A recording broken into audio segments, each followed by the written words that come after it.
News, सच जरूरी है। नमस्कार, MNS न्यूज लाइव में आप सभी का स्वागत है। मैं हूं आपके साथ अर्शी अंसारी। आइए देखते हैं देश और दुनिया की तमाम खबरें। मुझे नहीं लगता कि अजित पवार एनसीपी छोड़कर किसी दूसरी दिशा में जाएंगे। संजय राउत। हड़गांव तालुका के मंथा में 2 करोड़ की योजना है, लेकिन ग्रामीणों को 2 घूंट पानी की भी नहीं मिलता। अप्पा साहेब धर्माधिकार का पुरस्कार समारोह अधार्मिक था। 8 से 10 लोगों की मौत हो गई। आइए देखते हैं खबरें विस्तार से। मुझे नहीं लगता कि अजित पवार एनसीपी छोड़कर किसी दूसरी दिशा में जाएंगे। संजय राउत। जी हां, अप्पा साहेब धर्माधिकारी को सरकार द्वारा महाराष्ट्र भूषण पुरस्कार के सम्मानित किया गया था और अप्पा साहेब के लाखों श्रीवेक है महाराष्ट्र में और इन अनुयायियों को खारघर और में इकट्ठा होना था। और मैं कह रहा हूँ कि उसके लिए सरकार हो जो तैयार करनी चाहिए थी, वो केवल वीआईपी के लिए की गई थी। जी हाँ, अप्पा साहब का सम्मानित देखने के लिए महाराष्ट्र के कोने कोने से उनके लाखों सेवक उनके दर्शन करने आते हैं, लेकिन ये कार्यक्रम दोपहर में हुआ। लाखों श्रद्धालुओं का इस कार्यक्रम में स्वागत किया गया। सूरज ढलने पर इस पूरे हादसे को टाला जा सकता था। जी हाँ, लेकिन शाम को गृह मंत्री अमित शाह के पास समय नहीं था, इसलिए दोपहर में ये कार्यक्रम आयोजित किया गया था। सभी वीआईपी छात्र छाया के नीचे थे और अप्पा साहेब के श्री सेवक धूप में सेक रहे थे। जी हाँ, हम इस पूरे समारोह की आलोचना नहीं करना चाहते, क्योंकि हम अप्पा साहेब का सम्मान करते हैं और उनके काम का सम्मान करते हैं। फिर भी इस सेवा में भाग लेने वाले ने कष्ट सहा और इसे करते हुए मर गए। जी हाँ, यह दर्दनाक है और इस बात से सीख लेनी चाहिए कि इन देशों में बार बार ऐसी घटनाएं हो रही है। ऐसी कई स्ट्रोक इन देशों में होते हैं। राज्य सरकार को इस कार्यक्रम को तैयार करते हुए इस सबक लेना चाहिए। जी हाँ, 6-7 घंटे तक सामने बैठी श्री भक्त ने उनकी सुविधा को देखे बिना मंच पर राजनीतिक मंच खड़ा कर दिया था। जी हाँ, अप्पा साहेब को छोड़कर उनके घोड़े दौड़ रहे थे, वो पूरा समुदाय जो केवल अप्पा साहेब धर्माधिकारी का था। जी हाँ, राजनीतिक नहीं था। ये नाना साहेब और अप्पा साहेब का समाज था जो उनके कार्यों में भाग लेते थे। ये किसी अमित शाह मुख्यमंत्री उप मुख्यमंत्री के लिए नहीं था, ये अप्पा साहेब का सेवक था और अप्पा साहेब के लिए आया था। जी हाँ, फिर भी राजनीति के पहले उन्हें खत्म किया। वे गिर और मरे। कल रात हमारे नागपुर से आने के बाद रात 12 बजे पूर्व मुख्यमंत्री खुद आदित्य ठाकरे, अजित पवार और हमारे अन्य साथी तुरंत नवी मुंबई गए और लोगों से पूछताछ की। हमें अप्पा साहेब की मानवता पर हमेशा गर्व है। जो घटना हुई वो दुर्भाग्य है, जो भी अभी अस्पताल में है। जी हाँ, कुछ लोग जो मांग कर रहे हैं उसके संदर्भ में लाखों भक्तों की व्यवस्था के बजाय निश्चित रूप से राजनीतिक व्यवस्था देखी गई। साफ है कि हादसा हुआ है। ये नहीं कहा जा सकता कि कांग्रेस राष्ट्रवादी मांग गलत है। ये सरकारी कार्यक्रम है। सरकार ने इस कार्यक्रम में लोगों को आमंत्रित किया था। सरकार के पास विशेषज्ञ और अनुभवी लोग हैं जिन्हें ये समझना चाहिए था कि कार्यक्रम कब तक चलना है चाहिए, कब खत्म होना चाहिए, कब शुरू होना चाहिए, कितना समय लगना चाहिए। और सरकार ने सिर्फ अपनी राजनीति करने की कोशिश। अत्यंत दुर्दैवी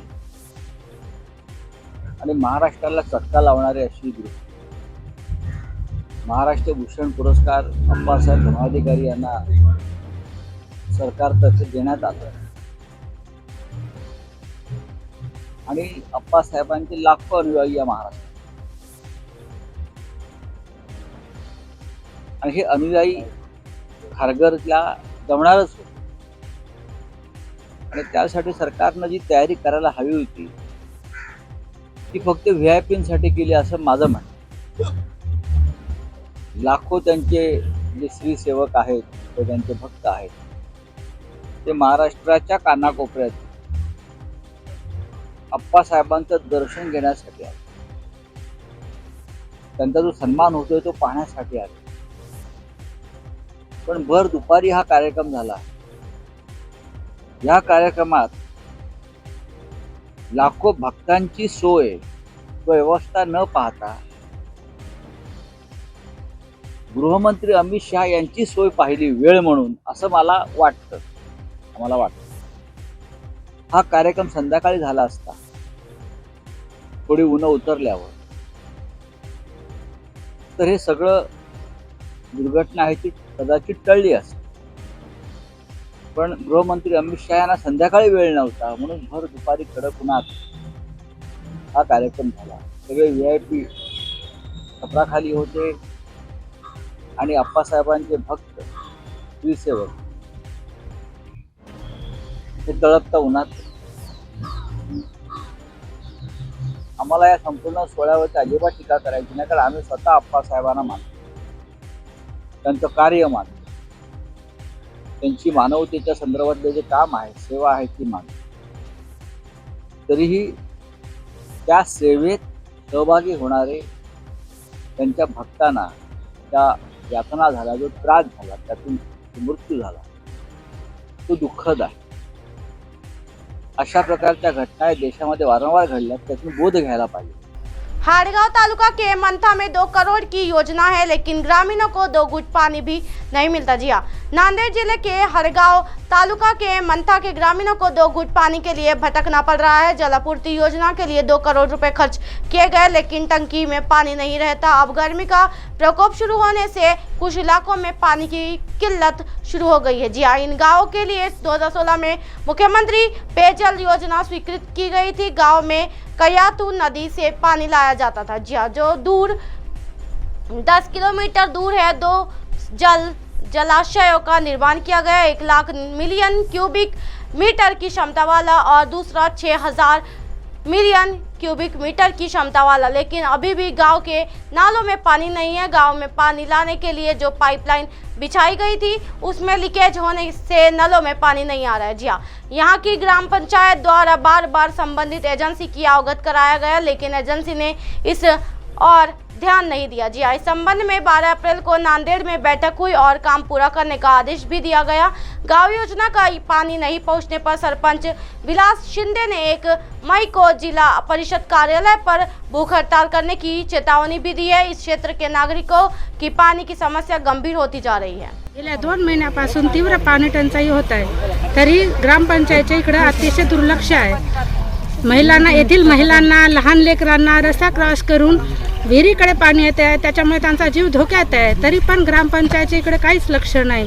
त्यामुळे शासनाकडे माझी एक नम्र विनंती आहे की त्यांनी आमची पाण्याची टंचाई दूर करून आम्हाला पाणी घरपोच आणून द्यावे। सकाळी 6 वाजता उठतो, रस्ता क्रॉस करून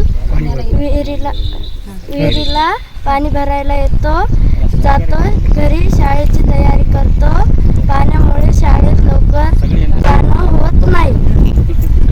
अप्पासाहेब धर्माधिकारी का पुरस्कार समारोह अधार्मिक था। आज से 10 लोगों की मौत हो गई। जी हाँ, डॉक्टर अप्पासाहेब धर्माधिकारी को नवी मुंबई के खारकर में केंद्रीय मंत्री अमित शाह द्वारा महाराष्ट्र भूषण पुरस्कार में सम्मानित किया गया। इस बार बड़ी संख्या में श्री सदस्यों ने प्रवेश किया था। जी हाँ, लेकिन कई लोग हीट स्ट्रोक के चपेट में आ गए और आज से 10 लोगों की मौत हो गई।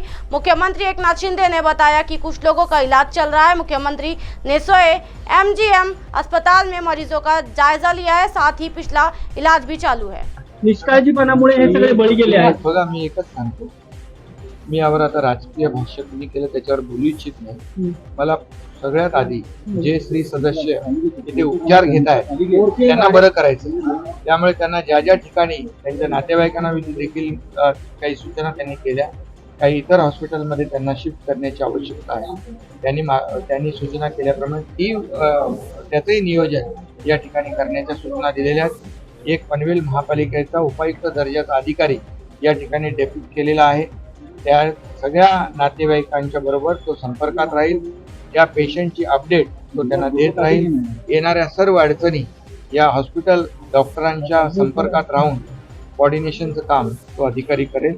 कुठलीही गैरसोय जे उपचार घेत आहेत त्या पेशंट आणि नातेवाईकांना येणार नाही याचं सर्व नियोजन करण्याची मी सूचना स्वतः दिली। अब आप हमारे चैनल को आपके मोबाइल पर भी देख सकते हैं। मोबाइल ऐप पर देखने के लिए प्ले स्टोर से MNS news TV app download करें। इंस्टा, लिंक, ट्विटर, हाइटकुक, फेसबुक और कई सोशल मीडिया के प्लेटफॉर्म पर हमारा चैनल उपलब्ध है। आप इसे यूट्यूब पर भी देख सकते हो। आप हमारे चैनल को लाइव भी देख सकते हो www.mnsnews.com पर। फिलहाल वक्त तो चल दर्शकों ब्रेक का। ब्रेक से लौटने के बाद देखिएगा देश और दुनिया की तमाम खबरें। बने रहिए MNS न्यूज़ पर। नमस्कार।